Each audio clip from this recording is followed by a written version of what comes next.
Ah non, justement, j'ai dit en portrait. C'est bon. C'est que toi qu'on attend. C'est que toi qu'on attend, c'est que toi. On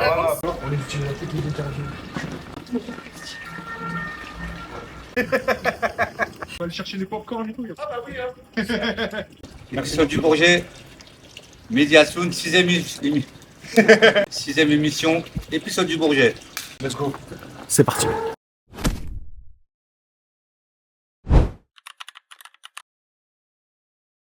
Mehdi, merci de nous recevoir. Merci. Merci de nous recevoir aujourd'hui, là, au plein milieu de ton environnement, de ce que tu as créé il y a quelques années déjà. L'épicerie solidaire au Bourget.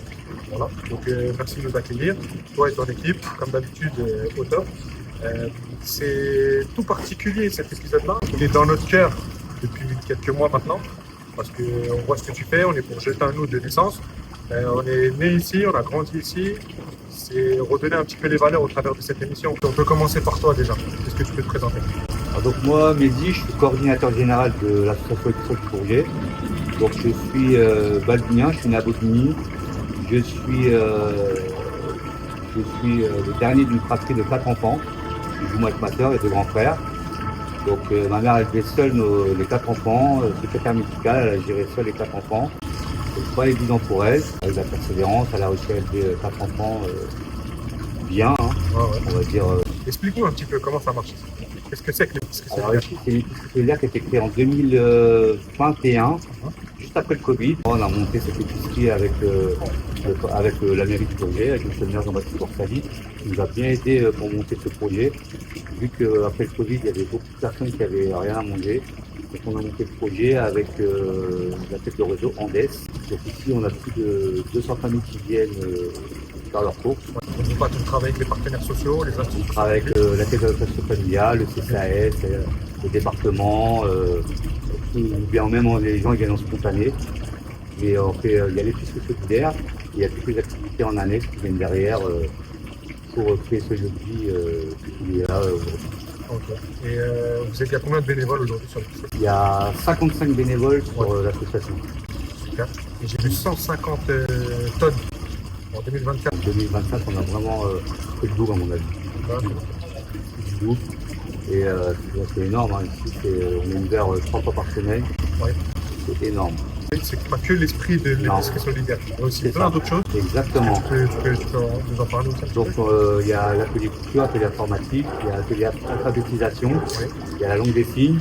Je fais un clin d'œil à Manema d'ailleurs. Exactement, je remercie tous les bénévoles qui sont là aujourd'hui pour nous aider à faire tout ça. Big up pour Manema, pour l'alphabétisation et la langue des signes. Très beau travail. Très beau travail, ça marche très bien. Et il y a quoi d'autre? Il y a les séjours jeunes. Là on a fait un séjour, on a ramené 30 seniors à Djerba. Avec la fondation Les Avions du Bonheur. Tous les lundis de l'année, on fait des maraudes. Il n'y a pas que le lundi. On fait une fois, voire 2 par semaine. On fait par la région Île-de-France et la Drille. Et puis, les jeunes, ils viennent ici, c'est un lieu de vie, jouer aux cartes, les seniors. On fait des sorties pour les seniors, sorties théâtre, sorties ciné, sorties healing. Vraiment plein de choses. C'est l'espace de vie. C'est ça. Et là, on a une particularité, on a monté le projet d'un seul, surtout pour les personnes placées sous main de justice, en partenariat avec le SPIP, le service pénitentiaire d'insertion de probation de Seine-Saint-Denis. Et les jeunes qui viennent faire leur travail d'intérêt général, le artige, ils sont vus par la conseillère, ils sont envoyés en formation soit chez vous, les formateurs parisiens qui veulent passer leur KCS, bien en informatique ou bien en restauration avec nos partenaires. Et quels sont les objectifs aujourd'hui pour l'épicerie solidaire en termes d'accompagnement? Est-ce qu'aujourd'hui vous êtes restreint? D'où viennent les fonds? Tu voudrais faire plus? Tu peux peut-être des fois pas faire assez? Enfin... Quoi qu'il arrive, on ne fera jamais assez. Et tous les jours, avec Nino le président, il y a des projets qui fusent. Là, on veut faire un lieu de stockage, un entrepôt de stockage en cours, une auto-école solidaire, notre projet d'insertion pour les personnes placées sous main de justice en cours. Et vous êtes combien de personnes qui sont à la direction de l'épicerie solidaire? On est 6. Tu peux les présenter? On a Nino, le président de l'association, on a Régine, la vice-présidente, on a Hotman, notre secrétaire, et on a Sofiane, notre trésorier, on a Lydia, notre conseillère d'insertion et de notre association professionnelle, elle gère les familles, elle gère l'insertion pour les jeunes. On a Aline qui s'occupe de tout ce qui est formation. Oui, petit clin d'œil à lui aussi. Voilà. Et on a Abdel aussi qui explique aussi tout ce qui est le travail dans le bâtiment dans les jeunes qui sont là. Ok.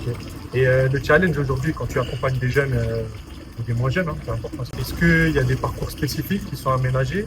Est-ce qu'ils viennent, enfin, comment ça se passe? Alors, ils sont reçus par la conseillère. Ok. Et après, Lydia, c'est Lydia. par Lydia, exactement. Et c'est vraiment au cas par cas. On fait que du cas par cas. D'accord. Et la personne a 38 ans et on fait vraiment en cas par cas, on l'accompagne, on l'emmène, et on lui finance sa formation. On a répondu à un appel à projet qui s'appelle Inagir Seine-Saint-Denis, Oui. qui nous ont aidé à financer aussi ces formations, D'accord. les formations secouristes, ces formations. Donc vous avez des partenaires financiers. Exactement, D'accord. Et comment ça marche? On est une association, donc c'est une loi 1901. c'est ça. Comment ça fonctionne sur le plan du contrôle, du suivi? C'est pas ce qu'on veut, c'est l'argent du contribuable. Voilà. Nous, on a un comptable qui est très fructueux, donc c'est géré par le comptable. Tout est géré, Ouais. les comptes, les sorties, les dépenses, etc. Ok. Et tu intègres aussi donc, tous les déplacements, tu intègres des fonds communaux, c'est ça? La C'est ville ça. aide aussi? La subvention, on a une subvention municipale tous les ans par la mairie et Oui. par le centre communal d'action sociale. D'accord, ok.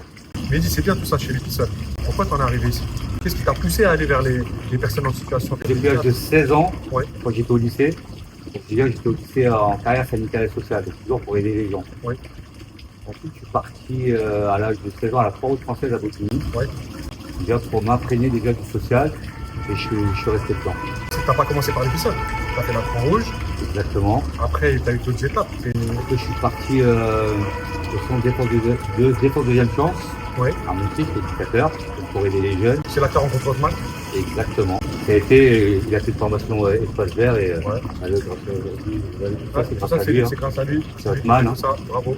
Il y a des jeunes qui faisaient des formations, il y en a qui suivaient que ça marchait, il y en a qui n'arrivaient pas. Donc, Ouais.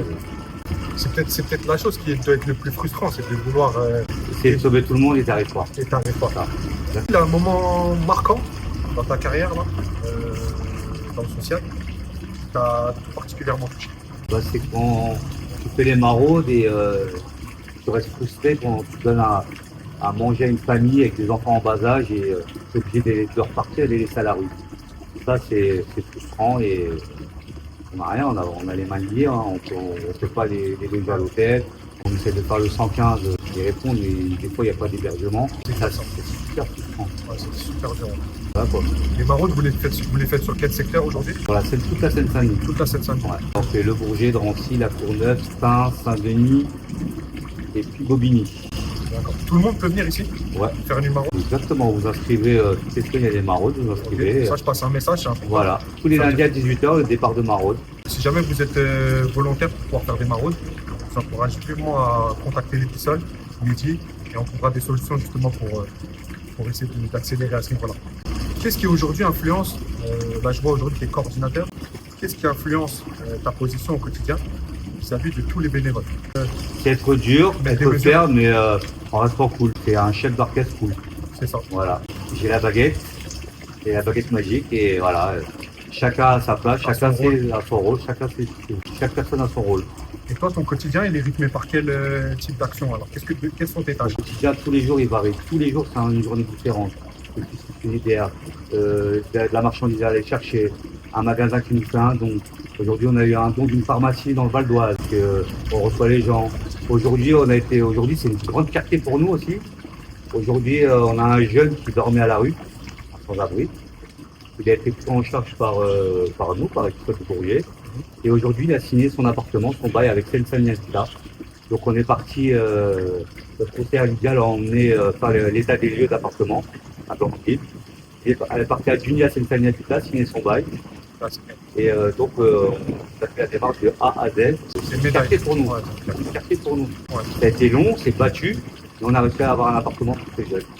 Et qu'est-ce qui fait que tu te fixes des limites, toi, entre le... Aucune limite. Aucune limite. Tant que c'est dans c'est légal, la légalité, aucune limite. Et après, voilà, on a pas, comme on dit tout le temps, on n'a pas de baguette magique. Tant qu'on peut le faire, on le fera.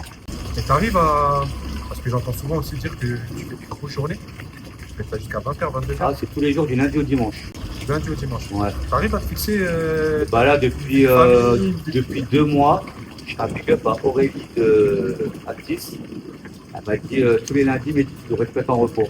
Est-ce que tu as envisagé à un moment donné de tout arrêter? Jamais de la vie. Jamais pas. Quand je fais entre mes 4 planches, là je vais arrêter. J'aime tellement ça, j'ai même intégré ma famille, ma femme et mes enfants. Dès qu'il y a une buvette, on a intégré ma famille, ils nous aident à la buvette, à faire les crêpes et tout ça. Comme ça, mon épouse, elle dit pas oui, ah mais dis t'es pas à la maison, ah, mais Ouais. comme ça, elle aussi, elle est avec moi ici. Donc, je vois que vous participez aussi beaucoup à des événements sur le Bourget, Voilà. des brocantes, des marchés Noël. Enfin, tout ce qui peut- Là, dimanche prochain, on fait un Fox Aventure, c'est un rapprochement police-population. Les fonctionnaires de la police nationale vont venir sur la place du marché, faire des stands de foot. Les gamins ils vont mettre des gilets pare-balles, des tenues de CRS pour faire des parcours. Il y a de la boxe, de l'escalade, du secourisme, de la prévention drogue, prévention alcool. Il y aura un camion feu, un camion pour faire des préventions domestiques des feux de maison, des scooteuses par exemple, comment éteindre la scooteuse. Et tout ça en partenariat avec la municipalité Top, ça. et la police nationale. C'est toi qui coordonne tout ça, c'est toi qui vas Exactement. chercher les partenaires. Exactement. Est-ce qu'il y a une cause ou une injustice que tu as découvert que tu fais ce métier-là, qui te révolte encore aujourd'hui? La lenteur administrative, tout est long. Pour avoir un appartement, c'est long. Pour avoir une place d'hôtel, c'est long. Il faut des fonds, il faut de l'argent. Répondre à des appels à projets où on nous dit oula, du défavorable. Tu passes 2 jours à faire un appel à projet, on te dit c'est pas bon, on a beaucoup de demandes, mais c'est pas ça. Tu voudrais que ça aille plus vite. Ça va plus vite et c'est frustrant quand on vous met un appel défavorable. Après, c'est le jeu. On peut pas dire oui à tout et Ouais. c'est le jeu, on fera mieux l'année prochaine. Parle-nous des projets de l'Épisole. C'est vrai que tu parlais d'un entrepôt tout à l'heure. Est-ce qu'aujourd'hui, tu peux en dire un peu plus? Donc, on a été financé par le département et paritaire d'envol pour prendre un entrepôt logistique de stockage pour les épiceries solidaires, ou au moins les associations faisant de l'habilitation alimentaire aidant les personnes pour stocker leurs denrées, en sachant que les locaux qu'on a, c'est vrai, on a des très beaux locaux nous ici, hein, Un bel espace. c'est l'air, on a de l'espace, Pour stocker ça. mais pour stocker c'est petit, on a beaucoup de demandes, on reçoit beaucoup de marchandises et ça devient petit. Et pour stocker des denrées soit alimentaires ou soit d'hygiène, Ouais. c'est un lieu de stockage et chaque épicerie solidaire aura son petit point pour stocker ses stocks. Tu serais à la tête de cette Ouais, épisode du Bourget, ouais. Épisole du Bourget. Donc toi, pour l'Épisole du Bourget, tu aurais ta partie Exactement. et tu travaillerais en coordination avec d'autres Toute épiceries solidaires. association, donc c'est nous, on va gérer l'entrepôt, D'accord. on gérera tout de A à Z. Est-ce que quelque part, c'est pas... Moi, tu vois, je suis pas issu de ce milieu associatif. Est-ce que c'est pas un peu frustrant tu ne le ressens pas comme ça, de voir que cet engagement-là devient de plus en plus important? Ça va être de pire en pire là. Donc là, quand on voit que les bénéficiaires du RSA doivent travailler pour faire des heures dans une association pour continuer à toucher le RSA, il y a des bénéficiaires du RSA, ils n'arrivent même pas à marcher jusqu'à l'épisode. C'est pas possible. Depuis la semaine dernière, on a fait des courses par visio pour les seniors isolés. On a commencé la semaine dernière. Ouais. On a acheté un scooter électrique et un bénévole va livrer et fait les courses en visio avec la bénéficiaire. Et on livre la mamie ou le papy à son domicile. On a une dizaine de demandes sur la ville pour le moment. Ça fait déjà une semaine qu'on a mis en place ce projet. Bien. Et ça fait qu'on a déjà une dizaine de demandes. Ouais. J'ai vu que le bénévole le plus âgé, il avait 83 ans, 84 ans. Le bénévole du tout seul, ouais, elle a 84 ans. Bravo. Bravo à elle, je crois que c'est une dame. Et là, Elle s'appelle comment? On peut lui faire un petit clin elle d'œil. s'appelle Mamie. Mamie. Mamie. D'accord. Elle s'appelle Mamie Eliane. Donc elle vient vous aider. Exactement, elle 84 nous ans. donne des coups de main pour les buvettes, elle fait des crêpes et tout ça. C'est une bourgetine, hein, c'est... Bravo à elle. Bon, me dire, on veut en connaître un peu plus. J'ai préparé des petites questions si tu veux bien. D'accord? Prêt? des jokers ou pas? Allez, ton meilleur souvenir ou la chose la plus insolite que tu as vécue avec l'association? Tous les jours, c'est insolite, hein, c'est jure. Ah, tous les jours, c'est insolite. Après, un truc qui m'a marqué, c'est... oui, non, c'est que il y a des mamies qui sont venues me payer avec des faux billets. Ça m'a marqué. Depuis ce jour-là, j'ai acheté un détecteur de faux billets. Non? Les mamies, elles se font avoir chez des commerçants et après, Voilà. elles connaissent pas me ramener les billets. Voilà, pas mal ça. Ta plus grosse fierté, Ça, c'est pour eux. ta plus grosse tristesse. Frustré quand j'arrive pas à faire quelque chose ou quand Tu peux pas aider je quelqu'un. peux pas aider quelqu'un. Je suis pas bien. Rien à voir, mais ton plus beau film. C'est aussi la soupe au chou. La soupe au chou. Alors là, j'ai une petite source.